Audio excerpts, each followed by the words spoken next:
बिस्मिल्लाहिर्रहमानिर्रहीम अस्सलाम वालेकुम। आज की इस वीडियो में हम कॉन्ट्रैक्ट एक्ट का चैप्टर 3 देखेंगे जो कि है कंटीजेंट कॉन्ट्रैक्ट्स। इसमें जो सेक्शंस कवर हैं वो है 31 से लेकर 36 तक, जो कि सब डील करते हैं कंटीजेंट कॉन्ट्रैक्ट्स से। सबसे पहले हमारे पास कॉन्ट्रैक्ट जो है ना, वो दो किस्म के कॉन्ट्रैक्ट होते हैं। एक होता है एब्सोल्यूट, दूसरा होता है हमारे पास कंटीजेंट। अब दूसरी कंडीशन जो कंटीजेंट है वो ये चैप्टर है, ठीक है। सबसे पहले हम एब्सोल्यूट की अगर मैं आपको एग्जांपल दूं तो जैसे दो पार्टीज़ हैं हमारे पास, एक है मिस्टर ए, दूसरी है mister B. Mister A mister B को एग्री हो जाता है कि अपनी प्रॉपर्टी लैंड लेने, कोई भी ज़मीन जो है वो देने के लिए इसको जो है वो तैयार हो जाता है, ठीक है, कोई भी ज़मीन। अब क्या होता है कि मिस्टर बी भी एग्री हो जाता है लेने पर सर्टेन सम ऑफ मनी पर, कोई भी वो अमाउंट हो, ठीक है, दोनों एग्री हो जाते हैं, ये कॉन्ट्रैक्ट हो जाता है। ये कॉन्ट्रैक्ट क्या है? एब्सोल्यूट कॉन्ट्रैक्ट है, इसमें कोई कंडीशन नहीं है, ठीक है। अब इसी को अगर मैं कंटीजेंट की एग्जांपल में लूँ तो ऐसे दो यही पार्टीज़ हैं, मिस्टर ए और मिस्टर बी। अब मिस्टर ए की जो ज़मीन है ना, उसकी लिटिगेशन चल रही है मिस्टर सी के साथ, ठीक है, कोर्ट में इसका मामला चल रहा है, ठीक है, कोर्ट, ठीक है, एक सेकेंड, कोर्ट में इसका मामला चल रहा है, ठीक है। अब क्या होता है, कोर्ट के अंदर इसका मामला पेंडिंग चल रहा है। अब क्या होता है कि मिस्टर ए इस मिस्टर सी को ये कहता है कि मिस्टर बी को कहता है, मिस्टर बी को कहता है कि अगर मेरी ये प्रॉपर्टी जो है ना, ये लिटिगेशन जो है ना सॉर्ट आउट हो गई कोर्ट से, मेरे हक में फ़ैसला आ जाएगा ना इस मुकदमे का, ठीक है, तो मैं जो ये ज़मीन है ना, जिसके ऊपर डिस्प्यूटेड ज़मीन जो है, अगर ये मेरे हक में फ़ैसला आ जाता है तो मैं ये भी तुझे सेल कर दूँगा 10 लाख में, ठीक है। अब यहाँ पर क्या है, अब यहाँ पर कंडीशन है। कंडीशन क्या है? अगर तो वो केस दोनों चीज़ें पॉसिबिलिटी, वो जीत भी सकता है और हार भी सकता है। तो ऐसा इवेंट, अनसर्टेन इवेंट, जो कि दोनों जो प्रॉमिसर है ना उसकी बस में ना हो वो चीज़, समझ आ रही है? ऐसा अनसर्टेन इवेंट जो प्रॉमिसर, जो कॉन्ट्रैक्ट बनाने वाला है, उसकी बस में वो चीज़ ना हो, उसकी बस में ना हो, तो वो चीज़ क्या है, वो ऐसा एग्रीमेंट क्या होगा, ऐसा कॉन्ट्रैक्ट कंटीजेंट कॉन्ट्रैक्ट होगा जिसमें कोई कंडीशन हो। इसमें कंडीशन है ना कि वो ज़मीन जो है वो पहले तो उसकी लिटिगेशन ख़त्म होगी, उसके हक़ में फ़ैसला आएगा, उसके बाद वो मिस्टर बी को बेचेगा।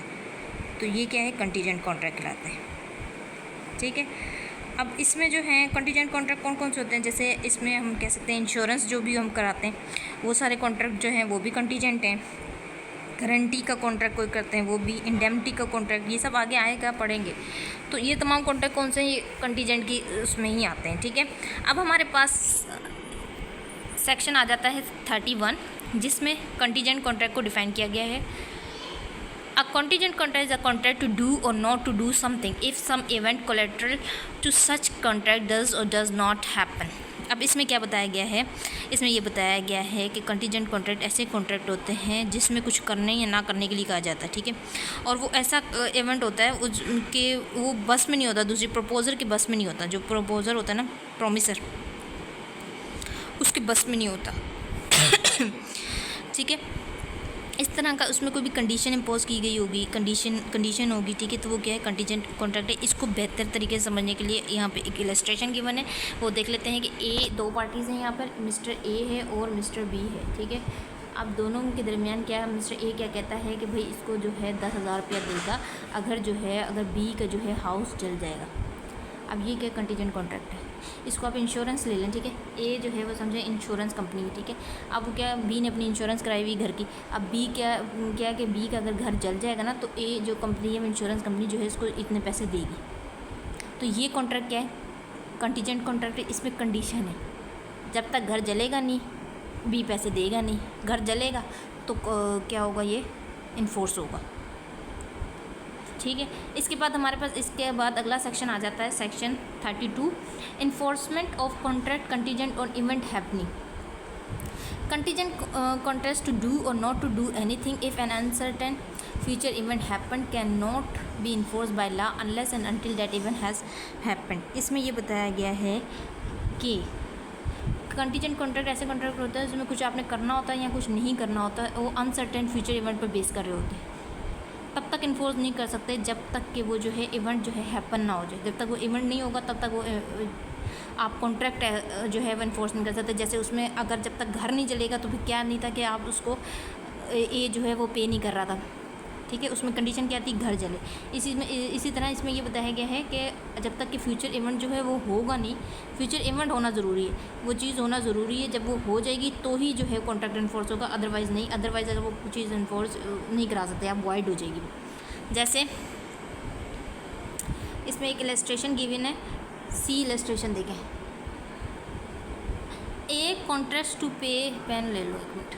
A contracts to pay B a sum of money when B marries C. C dies without being married to B. The contract become void. अब क्या है कि इसमें दो पार्टी हैं, A है और B है, ठीक है। अब A कॉन्ट्रैक्ट करता है B को, B के साथ कि भाई ये से जो है पैसे देगा अगर B जो है वो C के साथ शादी कर ले। फॉर इंस्टेंस ये इसकी डॉटर होगी, कोई बेटी हो, ठीक है। B अगर जो है C के साथ शादी कर ले। अब क्या होता है, अब शादी होने से पहले जो है वो सी जो है वो मर जाती है, डाई हो जाती है, ठीक है, मर जाती है, मर गई। अब क्या है, ये कॉन्ट्रैक्ट क्या हो गया, वॉइड हो गया। क्यों? क्योंकि इवेंट तो हुआ ही नहीं, जिस कंडीशन जो रखी वो तो हुई ही नहीं। समझ आ रही, शादी होगी तो ही पैसे देंगे, शादी हुई नहीं क्योंकि सी मर गई। तो इस तरह का कोई भी कॉन्ट्रैक्ट जो है वो कंटीजेंट कॉन्ट्रैक्ट है अकॉर्डिंग टू 32, जिसमें इवेंट का होना ज़रूरी है। अगर वो इवेंट नहीं होगा तो वो कॉन्ट्रैक्ट ऑटोमेटिकली खुद ही वॉइड हो जाएगा। इसके बाद हमारे पास जो सेक्शन है वो है 33, बहुत इजी सेक्शन है ये। इन्फोर्समेंट ऑफ कॉन्ट्रैक्ट्स कंटीजेंट और इवेंट नॉट हैपनिंग। अब ऐसा कॉन्ट्रैक्ट, इन्फोर्समेंट ऑफ कॉन्ट्रैक्ट जिसमें आप जो है आपने इस तरह कहा है कि फ्यूचर टाइम में वो चीज़ ना हो तो जो है वो कॉन्ट्रैक्ट परफॉर्म होगा, ठीक है, इस तरह का। इसकी एग्जाम्पल लेंगे तो बहुत अच्छे तरीके से समझ जाएगा। पहले पढ़ते, कंटीजेंट कॉन्ट्रैक्ट टू डू और not to do anything if an uncertain future event does not happen can be enforce when the happening of that event becomes impossible and not before. अब इसमें ये बताया गया है कि ऐसा इवेंट जो कि फ्यूचर टाइम में अगर नहीं होता तो फिर जो है वो कॉन्ट्रैक्ट जो है वैलिड होगा, अदरवाइज़ वाइड होगा। अगर वो कॉन्ट्रैक्ट वो चीज़ फ्यूचर टाइम में हो जाती है तो फिर वो क्या है, वाइड है। और अगर वो चीज़ नहीं होती, इस तरह का कॉन्ट्रैक्ट किया गया है कि अगर ये चीज़ फॉर इंस्टेंस अगर ये चीज़ नहीं होगी फ्यूचर टाइम में तो जो है इसकी एग्जाम्पल ले लेते हैं, बहुत अच्छे तरीके से समझ आ जाएगा। देखें इसमें एग्जाम्पल गिवन है, A agrees to pay B a sum of money if certain ship does not return. अब क्या है, फॉर इंस्टेंस ये भी इंश्योरेंस ही कराई हुई हो उसने, ठीक है। अब ए जो है उसने क्या कहा है कि भाई एग्री होता है कि वो पे करेगा बी को कोई भी पैसे अगर जो उसकी शिप है ना वो पानी वाली शिप से अगर वो वापस नहीं आती ना तो वो उसको क्या करेगा, पैसे देगा। अब शिप क्या है, वो डूब जाती है। अब कॉन्ट्रैक्ट वहीं से इन्फोर्स हो जाएगा, जब वो शिप डूबी वहीं से कॉन्ट्रैक्ट इन्फोर्स हो जाएगा। समझ आई, यहाँ पर फ्यूचर में ना होने की इवेंट है, ठीक है, कि अगर ये चीज़ हैपनिंग नहीं हुई ना, not happening of certain event, ठीक है, तो फिर ये कॉन्ट्रैक्ट जो है परफॉर्म किया जाएगा। तो ये भी कंटीजेंट कॉन्ट्रैक्ट है, ठीक है। इसमें क्या है कि अगर ए एग्री हो जाता है बी को कि मैं तुझे पैसे दूंगा, अगर जो ये शिप है ना ये वापस नहीं आती ना, डूब गई है, कुछ भी हो जाए वापस नहीं आती तो मैं तुझे पैसे दूंगा। वो जो है शिप जो है वो डूब जाती है तो उसी दिन से जो कॉन्ट्रैक्ट है वो इन्फोर्सिबल हो जाएगा, ठीक है। इसके बाद हमारे पास नेक्स्ट सेक्शन आ जाता है 34, when event on which contract is contingent to be deem impossible if it is future contract of living person. अगर इसमें यह है कि किसी तीसरे पर्सन पर, उसके बिहेवियर पर जो है कॉन्ट्रैक्ट डिपेंड कर रहा हो, उस तीसरे बंदे के ऊपर जो है इवेंट डिपेंड कर रहा हो, इस सेक्शन के तहत 34 के तहत क्या है, if the future event on which a contract is contingent is the way in which a person will act at an unspecified time, the event shall be considered to become impossible when such person does anything which renders it impossible that he should so act within any definite time or otherwise that then under future further contingency। अब इसमें ये बताया गया है कि ऐसा कोई भी कॉन्ट्रैक्ट जो किसी तीसरे बंदे पर डिपेंडेंट हो, उसमें तो दो पार्टीज़ के दरमियान था, अभी तक हमने जितना पढ़ा दो पार्टीज़ थी, अब इसमें जो है तीसरे बंदे के ऊपर डिपेंडेंट है। कैसे कि इसमें एक बहुत अच्छी एग्जांपल दी हुई, एग्जांपल के थ्रू, इलस्ट्रेशन के थ्रू ये समझ आ सकता है, अदरवाइज़ ये नहीं समझ आते सेक्शंस, थोड़े इनकी वर्डिंग जहन में नहीं रहती, इनकी एग्जांपल्स को याद रखना पड़ेगा। जैसे यहाँ पर अब दो पार्टीज़ हैं, मिस्टर ए एग्री करता है कि वो पे करेगा बी को, कोई पैसे देगा अगर वो बी जो है वो सी से जो है वो शादी कर ले। अब सी क्या करता है, अब सी के ऊपर डिपेंडेंट है ना, बी तो एग्री हो गया, इन दोनों के दरमियान तो कॉन्ट्रैक्ट हो गया कि भाई ए जो है बी को पैसे देगा, बी भी एग्री हो जाता है कि सी से शादी कर लूँगा। अब सी का रोल है, सी जो है वो मैरी कर लेती है, किससे शादी हो जाती है सी की, हो जाती है डी से। The marriage of B to C must not be considered impossible. अब क्या हो गया, जब वो सी की डी से शादी हो जाती है तो फिर ये बी और सी की तो मैरिज इम्पॉसिबल हो गई ना इस सिचुएशन में, तो ये कॉन्ट्रैक्ट क्या हो गया, वॉइड हो गया। ठीक है, अब इसमें एक है कि भाई ये पॉसिबल है अगर वो फ्यूचर टाइम में फिर मज़ीद इसको कर दिया गया, फ्यूचर टाइम में अगर वो डी जो है वो मर जाता है, फिर अब ये कब मरे वो तो अल्लाह ही जानता है।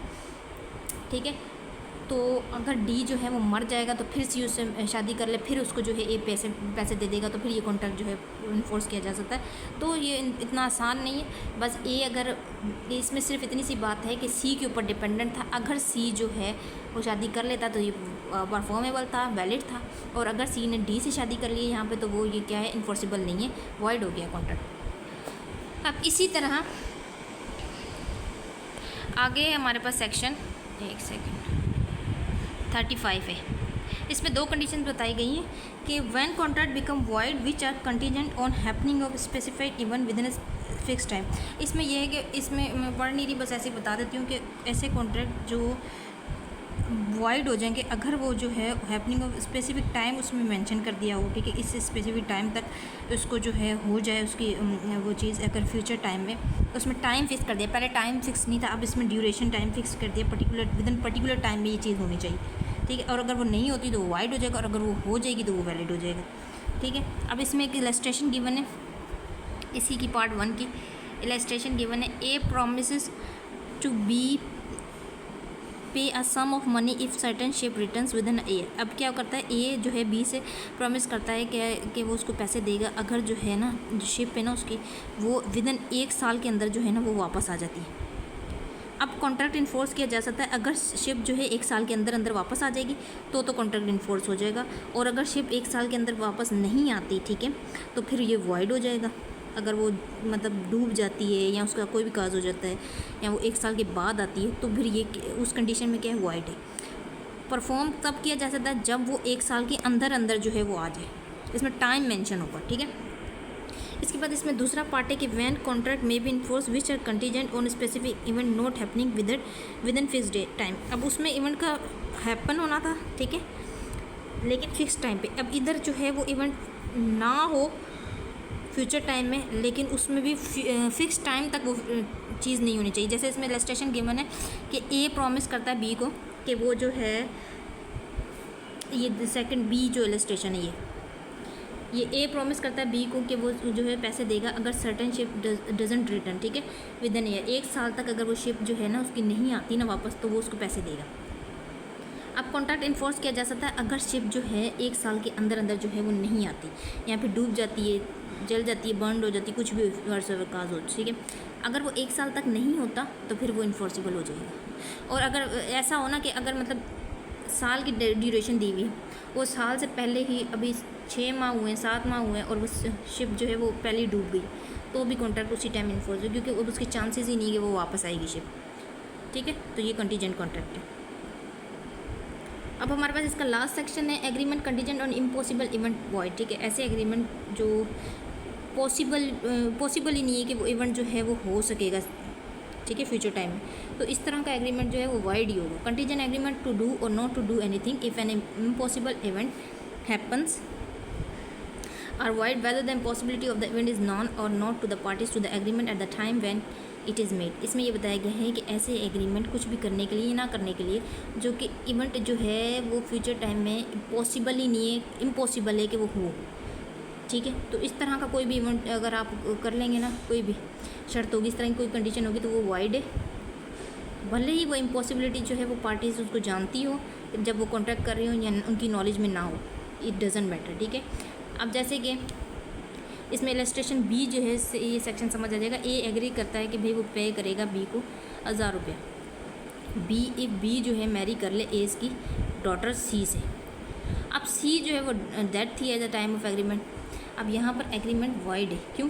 क्योंकि वो चीज़ ही सी है ही नहीं जिससे शादी करके फिर कॉन्ट्रैक्ट इन्फोर्स होना था, वो सी जो है वो डेड है, भले ही पार्टीज़ को यहाँ पे नहीं पता। ठीक है, तो इस तरह का एग्रीमेंट जो इम्पॉसिबल हो जाए अब सी होगी तो ही शादी होगी ना, अब सी है ही नहीं, कॉन्ट्रैक्ट यही था ना कि एक ही बेटी से शादी करनी है, अब वो है ही नहीं, वो मर गई है, तो फिर कॉन्ट्रैक्ट यहाँ पर वाइड हो जाएगा, इम्पॉसिबल इवेंट हो गया ये। अब सी जिंदा तो नहीं हो सकती, ये बस इतनी सी बात है इसमें।